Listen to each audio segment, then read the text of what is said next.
one, the incredible Andrew Sparke.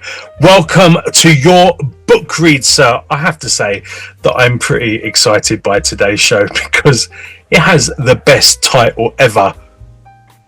Abuse, cocaine, and more importantly, soft furnishings.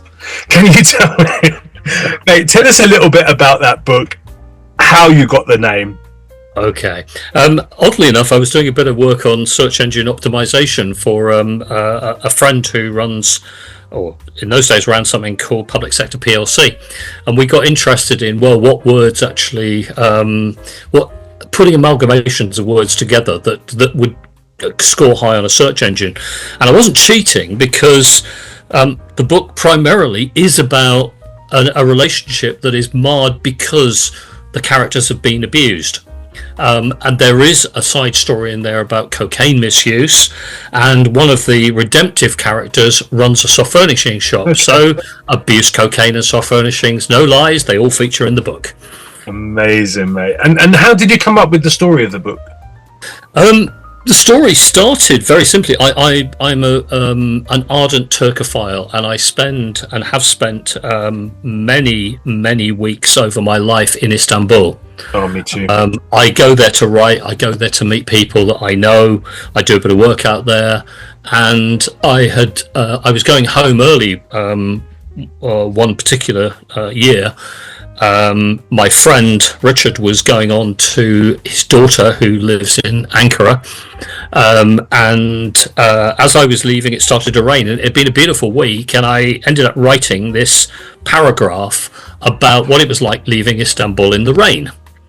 And when I landed back in Luton Airport, some godforsaken hour of the morning, cold, wet, foggy, horrible, the contrast was just too amazing. So I wrote a paragraph about that, and before I knew it, the story was up and running, because then it becomes, well, what happens when you get off the train in Lincoln? You know, you're back in Lincoln, and suddenly completely different world again, and the story just flowed from that, really. I knew that there were things that I wanted to write about bullying and abuse, and I had a story, I had some characters. Didn't quite work out with the ending that I'd originally planned, but the characters sometimes do that to you. You know, you can't always predict exactly how it's going to pan out, and I write organically anyway. I tend to write scenes. I try to slot them into some sort of framework that I've predetermined in advance, but I'm not writing sequentially, so I then have to stitch everything together a bit like a crossword or a jigsaw puzzle, perhaps would be a better analogy. So, abuse, cocaine, and soft furnishing. Shall I read something to you? I would love that, mate. Absolutely. Okay. Well, the book, like most of my fiction, is to do with people whose relationships are affected by petty crime. And in the case of abuse, cocaine and soft furnishings, the main character is involved in an affair with a woman who is married and can't be with him, and her husband is a rather nasty piece of work because he's a loan shark on housing estates in Lincoln.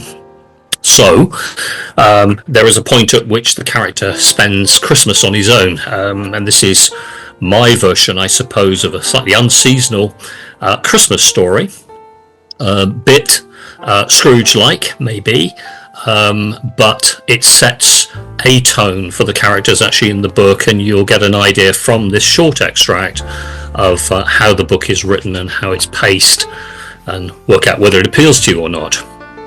So, this is from chapter 12. I don't do Christmas these days. Gave it up years ago. Have no truck with it at all. Call me a Scrooge, but it isn't humbug or meanness.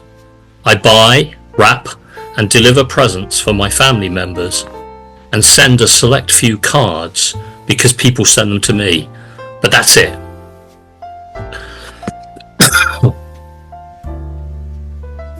The box of decorations remains in the roof void, gathering dust. I don't buy a tree, nor much else by way of festive purchases. Especially, I don't buy any fresh alcohol, because I might be tempted to drink the lot.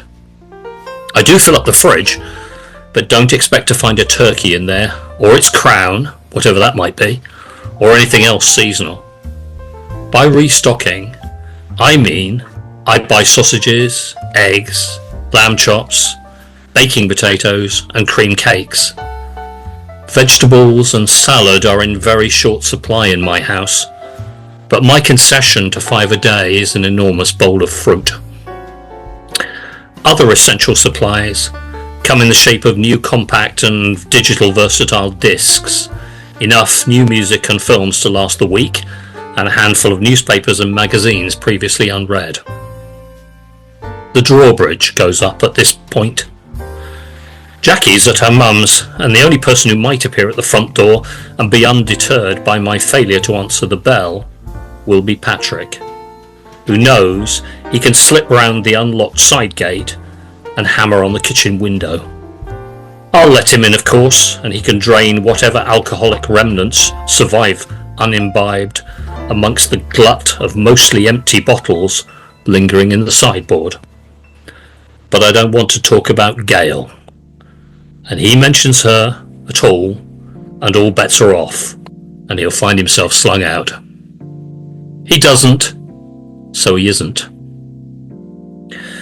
Our Christmas Day, in food terms, is unencumbered in the civilization stakes.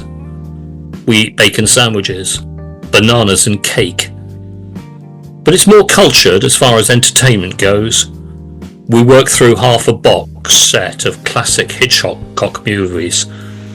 I insist on starting with Rear Window, which somehow speaks to me today, and most days. Patrick gets the next choice, and so on. 5 films later, it's supper time, and Patrick reveals he's brought 2 bottles of excellent red wine with him. So we empty those, and the day's done. Just before falling asleep, I realised 2 things. No text from Gail, and I haven't phoned my mother. Grief and lamentations all round then. Thank you. That was amazing, mate. Sounds very much like my Christmas celebrations as well, to be fair. In Mexico, yes, indeed. That's it. As many cream cakes I can stock in there. Abuse Cocaine and Soft Furnishings. Amazing. Where is it available? Where can people get it? You can get it on Amazon, paperback or ebook. In fact, I think there's a hardcover version as well now. Ebook virtually anywhere in the world. It sits on a platform called Drafter Digital, which means that Barnes and Noble and Kobo, Nook, everybody carries it, so it's there. So every major platform, pretty much. Indeed. Amazing, mate. Well, you've met him, kids at home. You definitely want to go and get his book, so I suggest you do that before you turn off the computer today. Go and show a brother some love and support. You can also find out where to find him on his social media platforms as well by checking in the introduction titles of this show as well. Mr. Sparke, thank you so much for doing a book read, and I'm looking forward to hearing more from your other books as well. Well, we can certainly look at Struthoff, or indeed the follow-on to Abuse Cocaine, which is called Copper, Trance and Motorways. I love them. Absolutely love them. Well, I think both, quite frankly. I think we need to do both. Andrew Sparke, thank you so much for your book read. I really appreciate it. Thank you, Jaden. Thank you, buddy.